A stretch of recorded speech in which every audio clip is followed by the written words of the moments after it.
Dear IFM, kahit sobrang mahal na mahal mo ang isang tao, kung wala naman siyang naitutulong sa'yo at nagawa pa niyang sirain ang tiwala mo, mas magandang kalimutan mo na lang siya at tanggalin mo na lang siya sa buhay mo.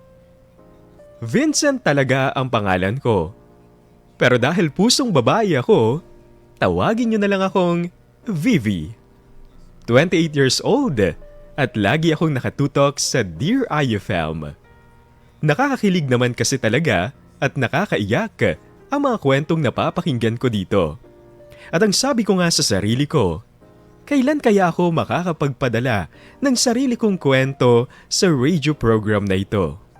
At dahil may nangyari sa akin na hindi ko talaga makakalimutan, tingin ko, eto na ang tamang oras para mapakinggan ng mga kapwa listeners ko ang isang bahagi ng buhay ko.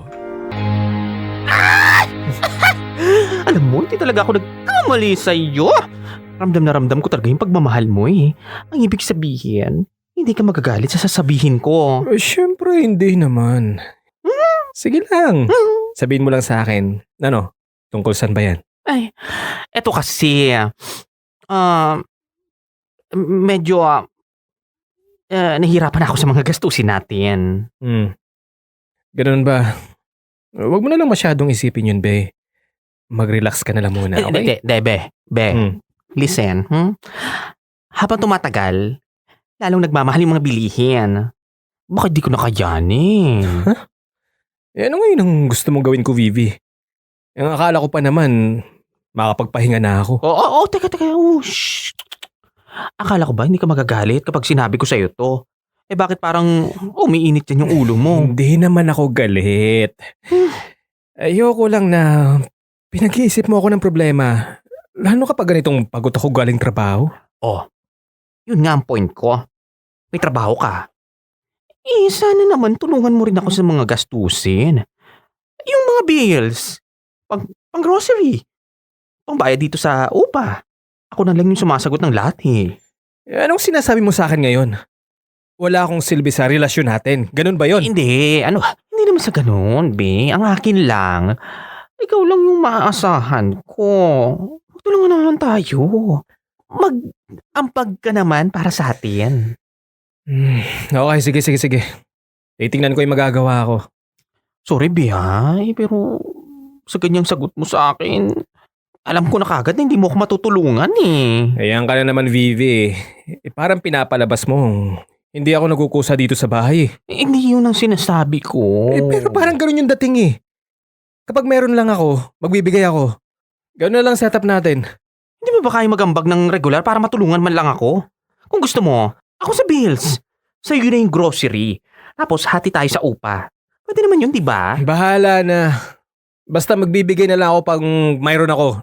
Kaya lumalabo ang usapan natin eh. Kasi iniiwasan mo. Ano bang problema mo? Wala lang. Masakit lang talaga yung ulo ko pag ganyan ang usapan ang dumarating sa atin. Ayoko marinig yung tungkol dyan. Gusto ko yung masaya lang. Yung lambingan lang. Vivi, huwag mo nang ulitin to ah. Mag-aaway lang talaga tayo. Wala naman akong ganoong problema sa naging relasyon namin ni Alan. Yung mga dating nakarelasyon ko, alam ko talagang pineperahan at ginagamit lang ako. Hindi ko naramdaman yan kay Alan. Ramdam na ramdam kong hindi niya hinusgahan ang pagkatao ko at minahal niya talaga ako. Sinuway pa nga niya ang mga magulang niya dahil ayaw nila sa isang katulad ko. Kaya wala nang dahilan para pagdudahan ko pa siya. Nagsimula lang ang mga problema magmula nang magsama na kami sa iisang bubong. Hindi ko maintindihan kung bakit ayaw man lang niyang tumulong para sa mga gastusin namin. Nangako na siyang magbibigay pero nakalimutan na naman yata niya. Pero hindi ko na siya kinulit at baka magalit na naman siya sa akin. Kapag ganitong nasasaktan ako, pumupunta na lang ako sa kaibigan ko. Grabe naman yung jowa mo, Vivi. Bakit siya ganyan? Ewan ko nga dun, Bel eh. Hindi ko rin maintindihan. Hindi ko nga alam kung anong gagawin ko dyan kay Alan. Diyos ko! Mabuti na lang talaga gwapo yung boyfriend mo. Ang swerte-swerte mo pa rin sa kanya. Ay naku, Bel. Maandar na naman yung kalandian mo ha. Kilala kita ha. At sa lahat-lahat ng lalaki, yung jowa ko pa talaga. Ano naman ang magagawa ko kung sa talagang nagagupuhan ako sa kanya eh. Ikaw talaga. Marami namang ibang lalaki dyan. Sila na lang. Wag na yung Alan ko. Ayoko nga. Ang lakas-lakas ng appeal sa akin ni Alan eh. Tapos ang ganda pa ng katawan. Tama ka naman dyan. Ay, kaya nga, kahit naiinis ako, hindi ko pa rin pinapakawalan. Hindi lang yun. Kapag ngumingiti, ay nako, lalong gumagwapo. Ang ganda nga ng ngiti niya eh. Eh, syempre, dahil yun sa toothpaste na ginagamit namin. Goodbye sa Toothicay. You need toothpaste every day. Sabi ko na nga ba eh. Kaya naman pala sobrang ganda ng ngiti. Ay, Diyos ko, nakakakilig. Paminsan-minsan nga, ipahiram mo rin yan sa akin. Ay, no! No, no, no, no, no, no, no! No, no, no, no, no, no, no! No, no, no, no, no, no, no! Hindi ako papayag na meron pang kati sa pagmamahal niya. Dapat ako lang may hawak ng bit niya. Ang damot-damot mo naman. Sige na nga, sayong-sayo na yung jowa mo. Di nga pala marunong mag-ambag sa gastos yan. Sinabi mo pa. Yun nga eh. Yun talagang malaki kong problema sa kanya. May trabaho naman. Hindi ko talaga makuha kung bakit ayaw niya magbigay sa aming dalawa. Uy, ayokong mag-isip ka ng kung ano-ano Pero tingin ko, inuutakan ka rin niya ni Alan eh. Grabe naman makapagsalita si bakla. Akala ko ba type mo yung jowa ko? Eh bakit ngayon kung makahusga ka, grabe. Type ko nga siya. Pero hindi ibig sabihin nun, nabubulagan na ako sa maling ginagawa niya sa'yo, no? Eto tingin ko lang Sinasamantala niyo yung pagmamahal mo para sa kanya para hindi na siya gumastos. Wow, nakalibre siya sa mga bayarin niyo Oo nga, alam ko naman yon. Eh huwag ka naman ganyan, ang pangit pakinggan. Hindi naman siguro ganyan kalala si Alan. Hindi siya palamunin. Ay nako, ewan ko sa'yo Vivi, in denial ka pa rin pagdating dyan sa lalaking yan. Pero kung talagang hindi mo siya makumbinsing tulungan ka sa mga gastusin, edi magsumbong ka na sa pamilya niya. Ay, no, no, no, no, no, no. No, no, no, no, no, no, no. No, no, no, no, no, no. No, no, no, no, no, no, no. Mahirap yan. Ang alam ko kasi, hindi sila good terms ng parents niya eh. Bakit naman? Kapag ganyan, baka hindi talaga maganda yung ugali niyan. Sayang, pogi pa naman.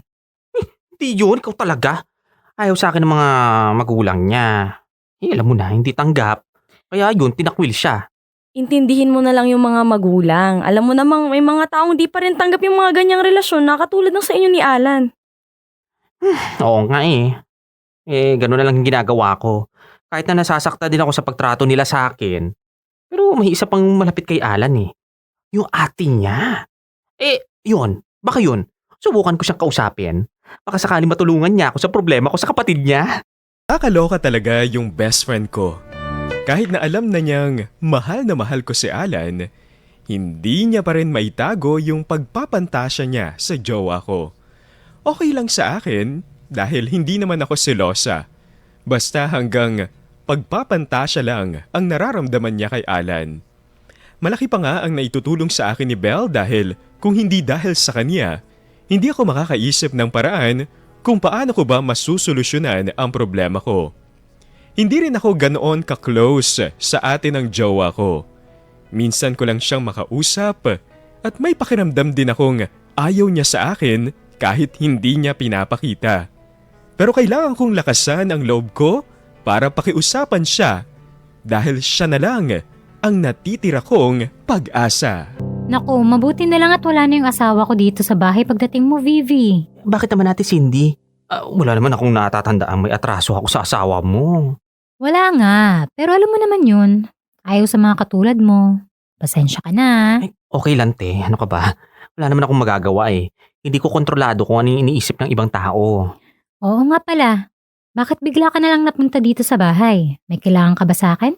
Ito nga te, listen. Yung tungkol nga pala dyan, meron sana akong gustong ichika sa'yo. Teka, tungkol ba yan kay Alan? Oo. Eh sorry na, naistorbo pa kita, pero hindi ko na talaga alam kung paano yung gagawin ko sa kanya. May problema ba kayo ng kapatid ko? Ayoko sanang sabihin, pero pagdating sa gastusin namin, ayaw niya mag-ambag. Ayaw niya akong tulungan, ako na lang sumasagot sa lahat-lahat. Ay nako, si Alan talaga Hanggang ngayon, hindi pa rin nagbago. Bata pa lang ba? Ganyan yung ugali niya. Bata pa lang kami, kuripot na talaga yan. Gagawa talaga ng paraan yan, wag lang niyang gamitin yung perang meron siya. Mautak yan eh. Kung sino man ang kasama niya, ang ending, yun ang manlilibre sa kanya. Ay, Diyos ko, kaya pala nung nag-uumpisa pa lang kami, panay ako ang naggumagastos ng date namin. Eh, ikaw naman kasi, Vivi. Ang tagal-tagal na pala niyang ginagawa sa'yo yan. Ngayon ka lang nagreklamo. Ngayon mo lang napansin. Ano magagawa ko, Ate Cindy? Mahal na mahal ko. Pero sana tulungan mo naman ako, nahihirapan ako. Ako na lang yung sumasalo ng lahat ng gastusin namin eh. Ay nako, hindi ko alam kung paano kita tutulungan. Mukhang wala na tayo magagawa dyan kay Alan. Bakit naman? Ano yun, hayaan ko na lang si Alan. Wala tayong gagawin para itama yung mali niya. Hindi naman sa ganun, pero dapat kasi, alam mo nang ganyan talaga siya bago mo siya kinasama, no? Teka, Ate Cindy, ano to sinasabi mo sa akin na hindi mo ako tutulungan? Ganito na lang, Vivi. Ang isipin mo na lang, kahit hindi nag-aambag sa'yo si Alan, nagkatulungan pa rin kayong dalawa. Paano ko naman gagawin yun, ate? Ako na lang ang halos kumikilo sa aming dalawa. Lahat ng bayarin ako sumasagot. Hirap na ako. Kung makapagsalita ka naman, parang hindi mo naman napakinabangan yung kapatid ko. Ate Cindy, sorry ha. Hindi ko naman yata nagugustuhan yung sinasabi mo sa akin. Huwag ka magalit sa akin. Totoo naman yung sinasabi ko, di ba? Binigay na nga ng kapatid ko yung pagkalalaki niya para sa'yo eh. Malaking sakripisyo na yun para sa kanya, no? Ano gusto mong gawin ko, te? Kontento na lang ako na inaabuso ako ng kapatid mo? Huwag mo kasi isiping inaabuso ka. Sa'yo pa rin naman siya umuwi, di ba? Hindi ka naman niya niloloko. Kaya huwag ka na magreklamo. Maswerte ka pa nga at nagtagal pa siya sa'yo eh.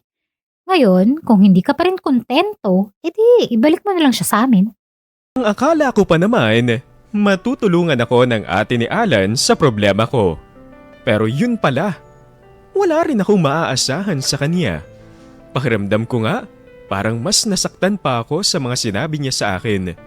Imbis na tulungan ako, mas gusto pa niyang hayaan ko na lang ang maling ginagawa ng kapatid niya. At sa pananalita niya, parang ako pa yung may problema sa aming dalawa ni Alan. Parang naging kasalanan ko pa ang pagiging bakla ko at utang na loob ko pa pala na ako ang pinili ng kapatid niya. Hindi ko na talaga alam kung ano ang gagawin ko. Paano ko kaya maipapaintindi sa jowa kong nahihirapan na ako at kailangan din naman niyang tulungan ako. Dahil wala ring nangyari sa pakikipag-usap ko sa kapatid ng jowa ko. Nahihirapan pa rin ako sa pag-uugali ng jowa ko. Ilang beses ko na siyang kinulit at pinaalalahanan na magbigay naman siya sa akin para makatulong sa gastusin pero wala lang. Parang dumaan lang sa dalawang tenga niya yung mga sinabi ko sa kanya. Hanggat makakalusot siya, gagawin niya talaga. Huwag lang siyang magbigay ng pera sa akin. Nasasaktan at nai-stress lang ako sa kanya kaya hinayaan ko na lang muna. At biglang nawala ang iniisip ko kay Alan dahil may bago na namang dumating na problema sa akin. Alan, iwan ko dito yung pambayad sa upa ha. Baka mamaya dumating si Mang Domeng, yung may-ari ng bahay. Ibigay mo na lang sa kanya pag naningil. Bakit mo binibilin sa akin yan? Ikaw na lang makipag-usap dun. Ayaw ko makita yun. Alan naman. Diyos ko naman, wala ka nang poproblemahin, babayaran mo na lang. Ba't pa nagre-reklamo ka pa? Hindi ko naman kasi kilala yun. At saka bakit hindi lang ikaw yung makipag-usap dun? Nandito ka lang naman sa bahay. Aalis nga ni. Ano ba? Pupuntahan ko lang si nanay sa probinsya. Nagka-problema daw dun eh. Ano? Bakit pa kasi sumabay ang nanay mo ngayon? Ang ibig mong sabihin, hindi ka uwi mamayang gabi. Hindi. Siyempre matatagalan ako ng ilang araw doon. Problema kasi sa lupa yung pinag-uusapan doon. Ayoko ma-stress si nanay. Ay, ano ngayon ang kakainin ko? Paano yung panggastos ko? Wala akong pera dito ah. Diyos ko naman, pati ba naman yung poproblemahin ko? Ako ba sasagot noon, be? Huwag ka naman ganyan. Ako na nga yung nagbabayad ng lahat-lahat dito eh. Huwag ka naman madrama dyan. Ang sinasabi ko lang, parang yung nanay mo lang yung iniisip mo eh. Teka, oy, may trabaho ka naman ah. Sumasahod ka. At wala kang pera. Hindi ka na nga nagbibigay dito para tulungan ako eh. Pinag-iipunan ako eh. Tsaka magastos kaya sa labas. Mauubusan ako ng pera kapag nagbigay ako dito. Huwag ka mag-alala. Kapag na-promote na ako sa trabaho, matutulungan na kita. Ilang beses mo nang sinabi sa akin yan, be. Hanggang ngayon, di man lang nangyayari. Diyos ko. Wala pa nga yung promotion eh. Konting pasensya lang. Pero sa ngayon, abutan mo muna ako. Kawawa naman ako. Ilang araw kang mawawala. Wala kang panggastos dito. Ay, nako, sige na. Ito na, bibigyan na kita. O ito, parang may pangkain ka.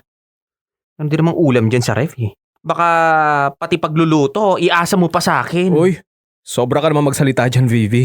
Marunong ako magluto, no? Gaano ba katagal sa probinsya nyo? Ngayon pa lang, namimiss na kita eh. Sus, katapos mo akong away-awayin, lalambingin mo ako. Ano ba? Ano ba? Ang ganyan, natadala ako Ano? sa'yo eh. O basta ha, 1 linggo lang ako mawawala. Ang tagal Mag-behave naman. ha? Tagal mo naman dun. Ay, nako. Basta habang wala ako, huwag kang gagawa ng kalokohan dito. Oo na.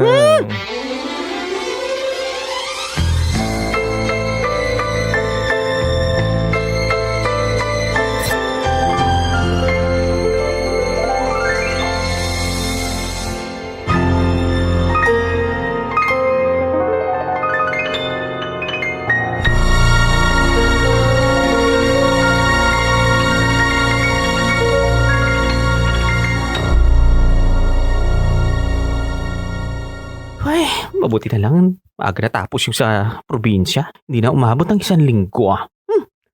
Kumusta na kaya yung bebe ko? Nako, nalulungkot na siguro yun dahil wala ako. Hay, nako. Be! Bebe! Bebe! Buksan mo naman yung pinto. Nandito na ako. Ako, baka natutulog. Ay, buti na lang. Dala ko yung susi ko. Teka, nasa na ba yun?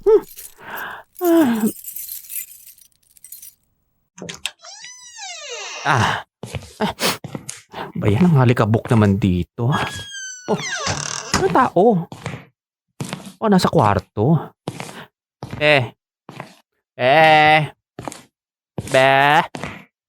Dito na ako ah. Ano ka ba naman? Buti na lang wala siya dito, no? Ay, nako. Nandito na ako. Saan ba? Alan! Bel! Vivi! Bakit kayo nandito sa kwarto? Bakit magkatabi kayo? Ano yan? Bakit nakaubat kayo? Bibi! Be! Bakit nandito ka na? Di ba sabi mo, 1 linggo ka pa doon? Mga ayop kayo ah! Nawala lang ako. Naglalandian na kayo kagad. Mga taksi na bababoy niya! Sorry, naginuman lang kami ni Alan eh. Tapos bigla andito na kami sa kwarto. Hindi namin sinasadya, baby. Sorry. Ano akala niyo sa akin? Bobo ako ah! Sorry. Ay, kayong dalawa. Nagkakamali kayo. Hindi ko palalagpasin to. Ikaw lalaki ka! Bibi! Pabigat ka na nga sa akin! Pabigat ka na nga! Nakuha mo pang lokohin ako? O demonyo kayo! Lumayas kayo dito! Bibi! Sige na! Hindi ko na kayo kailangan sa buhay ko! Hiyang-hiya naman ako sa inyo, no? Ilang beses na ako nasaktan sa larangan ng pag-ibig. Pero ito na siguro ang pinakamasakit na nangyari sa buhay ko. Kahit sino namang tao, hindi kakayaning makitang magkatabi at walang damit ang taong minamahal niya at ang kaibigang pinagkakatiwalaan niya. Ano ba ang naging kasalanan ko? At kung bakit sa lahat ng tao, sa akin pa talaga nangyari ang pagtataksil na ito? Pero kilala ko ang sarili ko. Kapag nasaktan ako, hindi ako nagdadalawang isip na tanggalin na sa buhay ko ang mga taong nanakit sa akin. Kaya kinalimutan ko na ang pagkakaibigan namin ni Belle at pinalayas ko na si Alan sa inaupahan namin. Total, hindi na nga niya ako tinutulungan at nagawa pa niya akong lokohin, kaya mas magandang makipaghiwalay na ako ng tuluyan sa kanya. Pero nagulat ako dahil pagkatapos lang ng ilang buwan, may humihingi na ng tulong para patawarin ko ang ex-jowa ko. Ikaw naman, Vivi, oh. Masyado ka namang emotional. Patawarin mo na yung kapatid ko. Hindi ko yan magagawa, Ate Cindy. Malaki yung kasalanan sa akin ni Alan. Hindi ko siya mapapatawad. Huwag ka nang umarte dyan. Normal lang yan. Naghahanap lang naman ng paglilibangan niyan si Alan eh. Kasi wala ka. Yun lang yun. Ako na nga yung niloko. Ako pa'y maarte. Ate naman. Saka, normal ba para sa'yo yung mga ganyang panluloko? Lalo na sa kapatid mo. Paano kung gawin sa'yo ng asawa mo yan? Matutuwa ka ba? Hindi gagawin sa akin yun ng asawa ko kasi tunay akong babae. Ano sabi mo, ate? Pwede pakiulit? Parang hindi ko narinig eh. Sorry na. Huwag mo na lang pansinin yung sinabi ko. Masyado kang seryoso eh. Basta ang sinasabi ko lang, yung mga lalaki talagang ganyan yan. May mga pangangailangan yung mga yan eh. Wala akong pakialam. Hindi pa rin niya ako dapat niloko. At sa lahat-lahat ng panlalandi niya, talagang kaibigan ko pa. Eh di, yung kaibigan mo yung sisihin mo. Huwag si Alan. Di ba matagal na niyang type yung kapatid ko? Ang tingin ko nga dyan, nilandi niya si Alan kaya nangyari yan eh.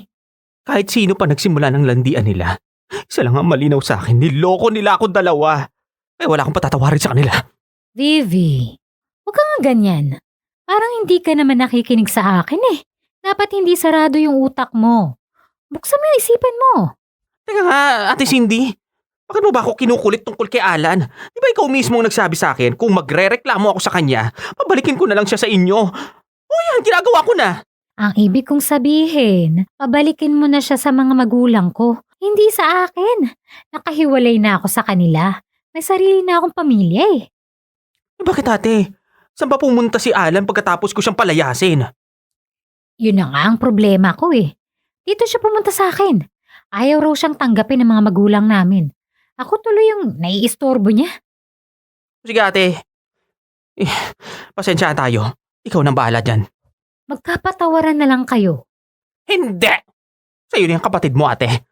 Ang sama ng loob ko sa mga pinagkagawa niya sa akin. Magkapatid naman kayo Bakit ba pinapasa mo siya sa akin? Hay nako. Ayaw man lang mag-ambag dito sa bahay. Pati yung asawa ko, nabibisit na rin sa kanya eh. Akalain mo yon? Pati pala kayo naaapektuhan sa pagiging kuripot niya. Pasensya ka na ate Cindy. No. Ayoko na talaga. Alam kong ginagawa mo to dahil kapatid mo siya. Pero hindi ko kailangan na manluloko sa buhay ko. Alam ko namang pasimple rin akong iniinsulto ng ate ni Alan. Kaya masarap na rin sa pakiramdam na hindi ko pinagbigyan yung hiling niya sa akin. Pamilya naman nila si Alan, kaya bahala na sila sa kanya. At sila na lang ang mahirapan sa pagiging pabigat niya. Basta ako, hindi na talaga ako magpapauto at magpapaloko sa kanila. Umalis na rin ako sa inuupahan namin dahil may pakiramdam akong pupuntahan ako ni Alan doon para makipagbalikan siya sa akin. Kahit papaano, alam ko na rin kung paano mag-isip ang ex-jowa ko. Ang hindi ko lang inaasahan, kahit saan yata ako pumunta, mahanap pa rin niya ako. Vivi? Uy, huwag kang suplada dyan. Pansinin mo naman ako, parang awa mo na. Pwede ba Alan? Huwag kang makulit. Lumipat na nga ako ng inuupahan hanggang dito ba naman nasundan mo pa rin ako? Ganun talaga. Ikaw pa rin yung hinahanap-hanap ng puso ko eh. Kahit saan ka pa pumunta, makikita talaga kita. Hindi ka nagbibiro?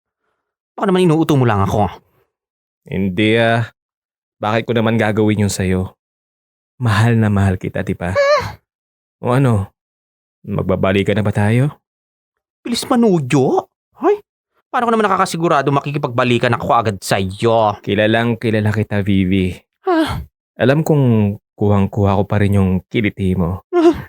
Kahit hindi mo man aminin, kitang-kita ko pa rin sa mga mata mo na miss mo ko.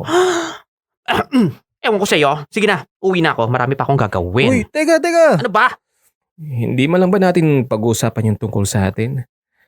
Huwag mong sabihing galit ka pa rin sa akin hanggang ngayon. Bakit, Alan? Sa tingin mo ba ganun lang kadali para sa akin nakalimutan yung mga ginawa ninyo ni Belle? Vivi naman. Wala lang yun. Hindi ako seryoso kay Belle. Isang gabi lang naman yun eh. Ikaw yung mahal ko, hindi siya. Alam mo, mahal mo man ako o hindi, isa lang ang alam ko. Niloko nyo ako. Kaya hindi ako magtitiwala pa sa inyo. Lalo na sa'yo! Vivi, ano bang dapat kong gawin para lang mapatawad mo ako? 'Di ba nagagalit ka sa akin kasi hindi ako nag-aambag sa mga gastusin natin? 'Di ba? Yun lang naman yung problema mo sa akin. Ano sinasabi mo ngayon? Kapag nagpahalikan tayo, mangangako kang mag-aambag ka na sa mga gastusin natin? Ganun ba yon? Oo. Yun na nga yun. Pera lang naman yun eh. Madaling pag-usapan yun. Ayusin na lang natin to, Vivi. Hindi ko kayang mawala ka sa buhay ko eh. Mahal na mahal kita. Bumalik ka na sa akin, please. Hindi mo kayang wala ako sa buhay mo? Abay bakit? Wala ka na matirahan ngayon kasi walang tumatanggap sa'yo. Kaya mo sinasabi sa akin yan, di ba? Oo. Aaminin ko. Wala akong matatakbuhan ngayon. Napalayas ako ni Ate Cindy sa bahay nila. Hindi na kami masyadong magkasundo ngayon.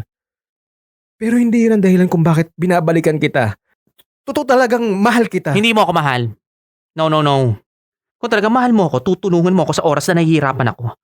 Pero hindi mo nagawa yun. Humingi ako ng tulong sa'yo, nagbingi-bingian ka eh.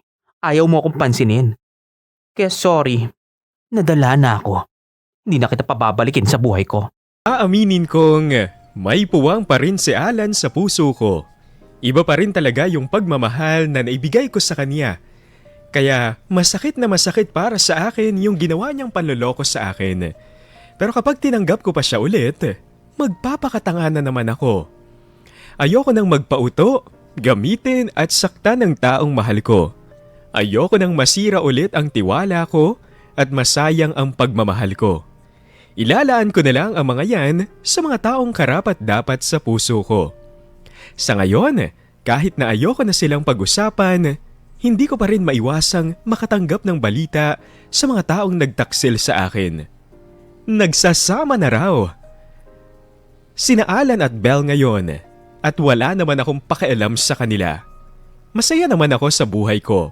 Kahit nag-iisa na lang ako, ay okay naman ako. Hanggang dito na lang muna. Nagmamahal. Vivi.